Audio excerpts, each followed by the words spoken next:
Welcome to smcready.org. In the next few minutes, we'll give you several ways that you can prepare and protect yourself and those around you in case of a disaster here in San Mateo County.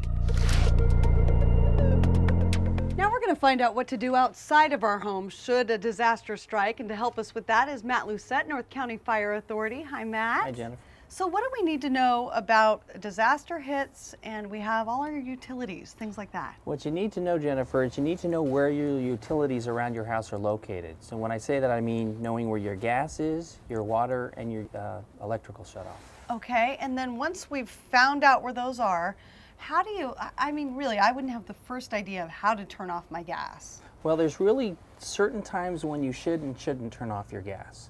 So the only time you turn off your gas following a disaster is if you hear or you smell the gas leaking. And that's such an important point, because I know after the '89 earthquake, people did the right thing. They shut off their gas. They were very prepared, but in a lot of cases they didn't need to, and it took PG&E like 2 months to turn it back on. Absolutely, and the important thing is once you turn it off, you can't turn it back on until PG&E can come out, evaluate your appliances, evaluate the gas lines to make sure it's safe before the gas goes back on. So even though we're going to show you how to turn it off, don't do this at home. This is just to show you, right? Don't do it unless it's a real emergency. Absolutely. If you can smell it or hear it. That's right. Okay, so how do you do it? So first, once you've identified where the gas meter is, just like this one here, there's a couple of different tools you can use. You can use a multi-hazard tool that has a gas shutoff already built into it, or a good old sturdy crescent wrench. Okay. And what you want to do is you want to look for the valve that's leading up into the meter, and you just take your wrench, put it on that valve, and give it a quarter turn, and that cuts off your gas.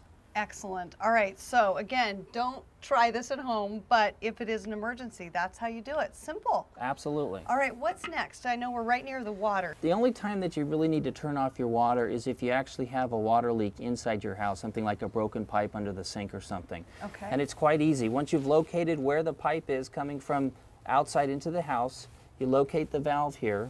And you're just going to give it a turn to the right, righty-tighty, lefty-loosey. Okay. To turn it off or to turn it on. And you just twist it to the right until you can't crank it down anymore. Water's turned off. Exactly, no more water. That's easy enough. I think I can even do that. Absolutely.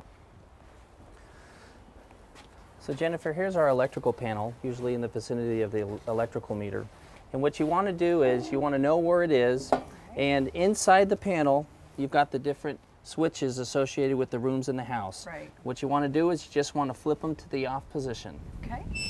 Now, most panels have the individual switches for the rooms in addition to a master. This house is a little different.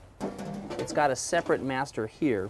That's why it's good to do these run-throughs, because every house is a little different. Exactly. So there's a couple of options to shut off the power to your house. Okay. Either individual switches or the master switch here will kill all the power to the house. All right, and you just flip those all down. Now, when is it appropriate to do this? The best time to do this is if you have to evacuate your house for a period of time, or if you smell electrical burning in the house following a disaster or something like that, that might indicate that there's some electrical burning or something in the walls and so on. So you'd want to come out here and turn it off. It's a lot to remember.